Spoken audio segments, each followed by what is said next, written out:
I believe many of us can have a better experience day to day. And so this video is an opportunity to talk about how you can have a high performing day, but more importantly, a successful day. Now, I can't define what success looks like for you. And so these are suggestions based on my metrics, but really and truly that success is defined based, for me at least anyway, on the energy that I have and how I feel at the end of the day and some of the results that I have basically produced in order for me to get that feeling of success. It doesn't have to necessarily be tangible, but I need to feel that day. I need to get into that space of this has been a good day. Okay. Now, I'm not silly. I understand that we can't always have great days. We can't always have good days. Sometimes we have bad days for various different reasons. And it's important to feel those days. However, we can get to a space of high performance, okay, where the range of that performance is above norm, is above average relative to whatever you're comparing. So maybe that may be against what you've been doing in the past. Maybe this is against a specific industry. Maybe this is against set business or organizational set metrics or rates, whatever it may be. So hopefully this gives you some context, okay? You define what success looks like for you. Now let's get into the video. Now there are some prerequisites that I want to sort of place out there so that we're just aware, just to set the video in context. So the first thing is that everyone has a different way of living, okay? So we can't necessarily put everyone in a box. So whatever I talk about here, you may need to adapt in your own way if you don't already have your system. The second thing I'd say is that you do have some sort of system, okay? So you have some sort of system for reminding yourself of things or really understanding what the rhythm looks like for you. So this may be your Google Calendar, okay, or Outlook or Hotmail, whatever it may be. This may be using something like Airtable or Notion or Asana, whatever it may be. Again, to sort of like develop that cadence or rhythm. It's good to have that at least so that this will complement what I'm talking about. The third thing is to say there are certain things that are rate limiting steps or that really determine a big chunk of your day. So this may be the fact that you are an exercise enthusiast or you have children or you have a specific type of job or you meal prep or whatever it may be. There are certain key things that happen. And so again, that's something to bear in mind in terms of being flexible and adaptable with those different aspects, because ultimately it will come to a point where you have to make a decision. You have to choose a route that you're going to go down. The final thing I'll say is to make sure that you have some sort of tech or way of reducing distractions. So for example, you have app blockers or you have app schedulers or timers, or you block the feed on your display on your laptop, or when you're watching Netflix, you don't have the next thing, you know, when they try to just automatically go to the next video, you remove that as an example, okay? I'm not going to talk about this in depth here. You can check my other video to really sort of like learn more about that stuff, but just have that stuff in play because it's going to be really useful in making sure you have the right level of mindset so you can have a high performing day. Now I've put all of those things out there. Let's move into the video and let's get started. So the first thing I want to say is that it starts with great sleep. I can't stress this enough. I've had close to 300 plus hours of one-to-one coaching with different clients. And a lot of things that come up a lot is lack of sleep, poor sleep due to the activities that they're doing. And usually my friends, it's related to the fact that they're doing things before sleep that doesn't allow them to sleep because their mind is buzzing. We're in an age where information is flying out all the time because we're exposing ourselves to the backlight. We're exposing ourselves to the screen. Okay, I'm being a hypocrite because you're watching this right now. However, the point I'm making is watching this stuff or engaging this activity close before bed doesn't help. And so you need to give yourself 1 to 2 hours before you go to sleep to wind down. You need that time. So if you go to bed at 10:30, you're aiming to go to bed for 10:30, you need to start winding down at 8:30. No meetings past 8:30 or no, I need to do this or whatever it may be. Try not to do that stuff. Try to be in a state of being disciplined about it. The first 1 to 2 days may be a bit difficult because it was for me when I started to do this. But once you get into that habit, then you start to sleep. So let's talk about sleep first before we get into the nuggets of the actual day. So when it hits that 2 hour mark, first thing I'll do is tidy and prepare for the next day. Just make sure things are in order, nothing's like laying around, and make sure you got things ready so you don't have to be rushing around for the next day. The second thing I'd say is to read, okay? Read something. This is an opportunity to feed your mind. You could read for 15 minutes, 30 minutes, even for the full hour. You may want to listen to an audiobook or physically read. I find that, I kind of mix and match. I'm not going to lie to you. Sometimes I like to read, sometimes I like to listen to stuff. Just do what feels right for you. I think if you can read a physical book because it removes from the whole backlight thing, then do that. Do just that. The third thing you can do is do some HIIT exercise for at least 7 minutes, because what that does, it exhausts the body and you get into a state of tiredness. Now, of course, following that, you can have a nice cold shower to rinse it all off and get your mind ready for sleep. Following from that, what I would say is, if you're comfortable using this stuff, is to have some sort of smartwatch or ring in order for you to track your sleep, to see how much light sleep you're getting, how much REM sleep you're getting, how much deep sleep you're getting, etc., etc. If you're not comfortable with it, you can also use your phone if it's near to you. But however, my recommendation is that you don't have your phone near you at all. You want to put your phone in a place where it's hard to get in the morning. Okay, because we want to get into a state where we're naturally waking up. I'll talk a little bit about that in a bit. And the final thing is, if you have the curtains or if you have the blinds for it, have curtains that block out light. So it's pitch black. Really, really helps because it gets you to sleep faster and you can get into that state of rest. The second thing that I want to talk about is waking up organically. Now, I haven't used an alarm clock. I'm going to say guessing for about 4 or 5 years. I'm guessing. I don't even remember. I just haven't used an alarm clock for a very, very long time. And if I am using an alarm clock, it's because I've got a deadline or I haven't had much sleep and I need to set it, okay? But I rarely use an alarm clock. And that's because I utilize this practice. And so the 2 hours before bed is the reason why I can do that, because I'm trying to get 7 to 8 hours sleep a day. I don't really get 8 hours. I probably get between 6 and 7, okay? 6 and 7.5. So waking up organically is effectively waking up and not necessarily shooting up, but giving yourself 5 to maximum 15 minutes to get up, okay? Some people like to just shoot up. I don't know what the studies say, but what I will say to you is that do what feels comfortable. We're getting into this rhythm, routine, and space. Maybe shooting up may become a thing for you later on. Maybe it's not a thing for you ever, okay? And so you need to do what works for you. So 5 to 15 minutes of organically waking up, and just try it. See if you're bold enough to not wake up with an alarm clock. Okay, that's something you need to get out of your life. If it's not needed, at least anyway, and you trust yourself. The third thing is to get moving. Okay, you need to move your body. Okay, now I'm not saying you need to go to the gym and do like a 90-minute session at like 4 or 5 o'clock in the morning. If that's you, and if you want to do that, that's great. If that's not, that's also great.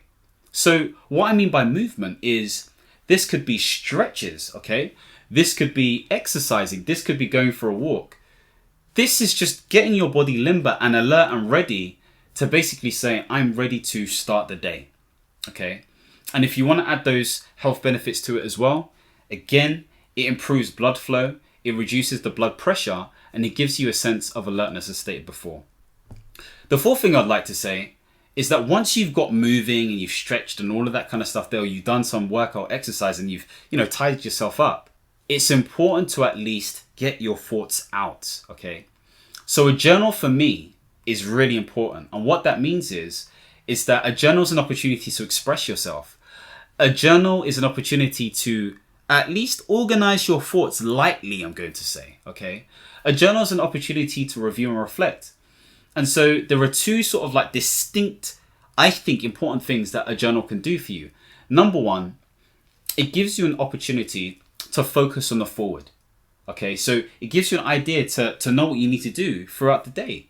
But number two, and this is for later on, it gives you a chance to reflect back and see how the day went and how you want the following day to be.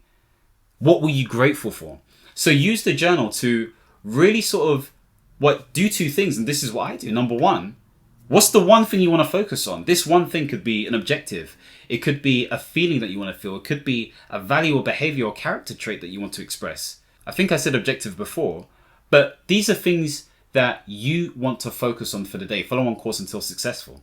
And two, at least 1 to 5 things max, the things that you want to focus on. I usually go for about 3 things, but tasks that you need to get done, and just write them down. And the way you can do this is in your journal, let's say it's a blank journal, it's not one of those ones that are pre-done for you already, is you can fold the page in half or draw a line in the middle, and on the left hand side, you can focus on things that you do in the morning in terms of that focus and those 1 to 5 different tasks. And on the other side, you can do what you're grateful for and do your free writing. Because usually at the end of the day, I like to ask myself a question and then I do free writing based on that question or just based on my thoughts. Okay, there's no structure for it. It's a form of expression that I think is very, very therapeutic. Some people don't realize how important that sort of writing is. So get into the space of journaling. The next thing I want to talk about is meditation. Meditation is so fundamentally important, and there are different ways you can meditate. You can even argue that running or exercise is a form of meditation because it allows you to be present. Now, the sort of meditation that you employ could be different. Meditation for you could be guided meditation, where you use something like Headspace or the Calm app in order for you to meditate for like 2, 5, 10, and if you're really good, half an hour, okay? Or maybe you just rely on the fact that you're in a still and quiet place and you meditate. And what is meditation? Well, effectively, it's being present. It's focusing on the breath, okay? Being present on that moment. If your mind drifts off, you come back to the breath. Because again, it allows you to unobserve the observed and observe the unobserved, okay? Sounds like a weird sort of string of words. But this is all to say that you are in the moment. This is what's really important, especially in a day and age like this, where information is flying about, there's so much happening, and you can't really have time to think, okay? Great book, by the way, by Nancy Kline, for those people who are coaches out there. So let's say, for example, all of that stuff is taking you an hour or so, whatever it may be, or maybe even 45 minutes, maybe even half an hour, whatever it may be. It's time for you to prepare for the day. So this is going to include things like making your bed or drinking a big glass of water, having those water bottles that prepare you for the day, preparing your clothes, having a lukewarm or cold shower to get you alert. This may be dropping off your kids at school or with the childminder.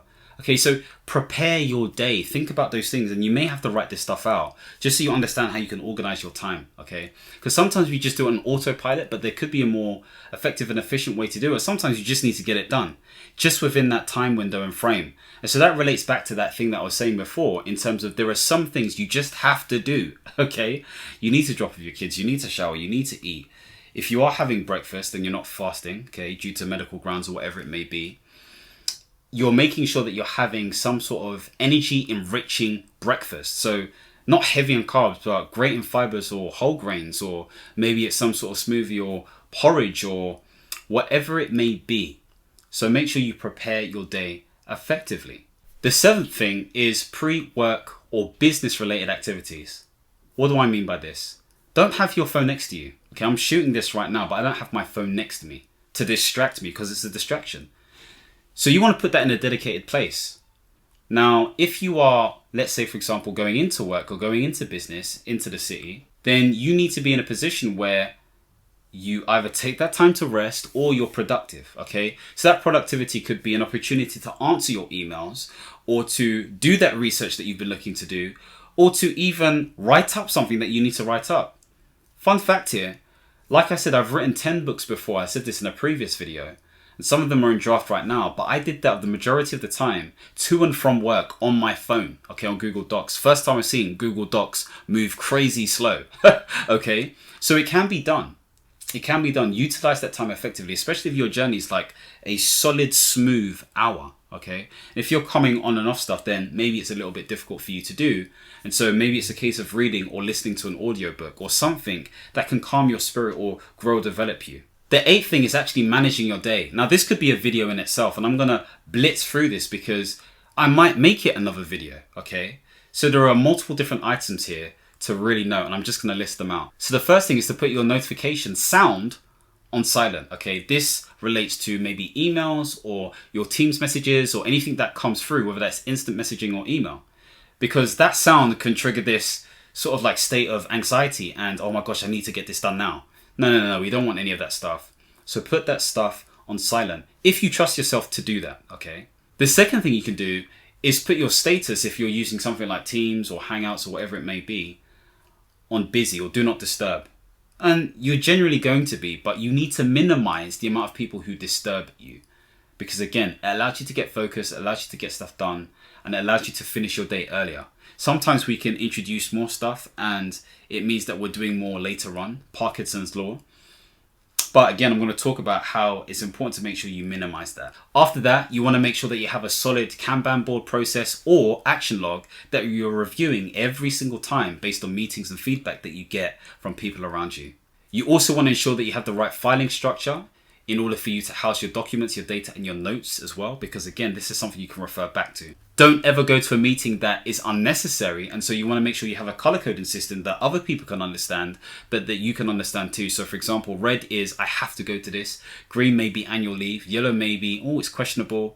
Make sure you actually respond to different calendar invites if they're tentative, declined, or accepting as well. Sometimes I'm guilty of not always doing this effectively. However, it does work. Make sure you've got some water next to you, okay? Because sometimes we can be so engrossed, especially for those working at home, that we forget to drink water. You may also want a snack. And what I'm saying by snack is not a Snicker bar, but something that is high in fiber, something that has good nutritional value. So this could be nuts or seeds, this could be yogurt, this could be banana, this could be rice cakes. Whatever it may be that will support you throughout the day and doesn't make you feel tired and lethargic like high carb loads or things that you are intolerant to. So bear this in mind. The next thing is to stick to a rhythm of making sure that you check your emails 2 to 4 times a day. And I mean like properly check them, not the odd check here and there. Okay, so don't worry about the emails unless you're in a role that requires you to be in that position, such as a PA or someone at a help desk, etc., etc.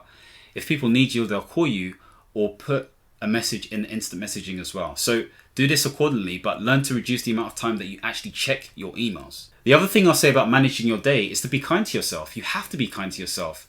Again, give yourself time to know when you're going to finish. What do I mean by that? If you're scheduled to finish at 5, you have to tell yourself, I'm either finishing 5 on the dot or I'm not going later than. You need to know what that is, because remember, we've got that figure that we're working towards, that time we're working towards is 2 hours before our sleep. We need to make sure we're at least home and done everything that we need to do to basically have a high performing and effective day. And again, high performing is defined by how you feel and the energy you have, and also the results that you bear based on those points in the morning that you wrote about. The next thing is see if you can fit in some rest. So maybe you're going home now, maybe you're finished at home. Go for a walk, get your rest on the way home. Whatever it may be, you need to differentiate between work and going home. Really, really important stuff. I mean, I'm about to read this book on rest because I think it's really important to understand. And so you need to embody that and schedule in time for that rest. Now, this is an important point. This 10th thing is about the evening. I don't know what your life is like. Maybe you are a student who has to get their work done. Maybe you're a parent who needs to get their kids home or help them with their homework. Maybe you're an entrepreneur who has a 9 to 5 and they're trying to build their side hustle. You need to understand what is important for you and schedule in that time. So for example, if you are an entrepreneur, do income generating activities or do things that will build the plan or strategy that you're implementing. Don't do unnecessary meetings.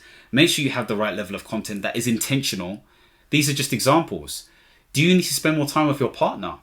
So again, each week is going to look different. Each day is going to look different, but you have to understand what's important for that evening. Very crucial. And if you are meeting up with people, have a specific day during the week where you do that. Because if you have something to build, whether that's in your personal, your professional or entrepreneurial life, you need time to do that effectively because time is of the essence. Yes, we need to have fun, but we also need to have that long-term mindset in terms of what we want to build for ourselves and for our families and friends around us as well. So really important stuff, especially when it comes to eating. And one note on eating, if you want to be productive, you have to eat well. Like I sometimes am guilty of not eating the best, but I know I am most alert, most awake, and less lethargic and tired when I'm having whole grains and fibers. I don't always have high, heavy carb foods. There are more greens on my plate. I'm drinking lots of water throughout the day. There's even space between the eating. Sometimes I may fast because, it feels like the best thing to do for my body. I know what it does to my body. So you have to really get intimate with your body and know when you're going to be making your meals. Whether they're going to be meal prepped the beginning or middle of the week, or if you're going to do it every single night. You need to understand what that looks like and basically create that stuff or cook that stuff accordingly. We're almost there, my friends. The final thing is to prepare for bed. Now, I spoke about this a little bit at the beginning, but this is where you want to make sure that you write out your thoughts. Very, very important stuff. And these thoughts are around what has happened in your day, how you felt, what did you do, what you didn't do, anything that comes to mind, any ideas that are generated. These are things you want to write down. Sometimes you may want to sort of like answer a specific question, okay? You could ask the same question every day, or it could be sort of like some sort of Russian roulette. So for example, if I could achieve anything that I wanted to achieve, what would it be? Am I getting closer to the steps that I want to get to? What does good look like for me? Was I happy today? These are all questions to ask. So there you go, guys. Seems like an average day, but definitely a high performing day. Now, this becomes even more effective if you utilize these practices in liaison with, again, those productivity systems and applications that I spoke about at the beginning, such as a framework you may use in Notion or Asana, or using your calendar, such as Google Calendar or Outlook, okay? So it works in liaison, especially if you have some sort of review or accountability system or environment where you check this on a 7-day, 30-day, and 90-day basis. That's your review system. And so if you line this all up, if you tee this all up, almost like Russian dolls, you're not only going to have a productive and high-performing and successful day, overall, on average, okay, you're going to be above average and you're going to have a successful year and thereby a successful decade. And if you live long enough, a successful century as well. So it all works. It all works hand in hand. I would love to know your thoughts here. What do you think is required in order to have a high-performing day? I'd really love to know. So leave your comments below and let everyone else learn from what you think will help you have a successful day. And so if you want to continue to have a successful day, you need to bear these things in mind. You need to be not just disciplined, but really enjoy the process of becoming a better person, employing that personal growth. And so if you want that accountability, if you want to get into that space of becoming that better person, then check out the links below if you're interested in coaching, if you're a self-starter or leader. In addition to that, in the next couple of weeks or months, I'm looking to develop some sort of membership to help you become a better individual as well. If you like videos like this, don't forget to subscribe and hit the notification bell. And as always, my friends, understand, reach, and expand. Peace.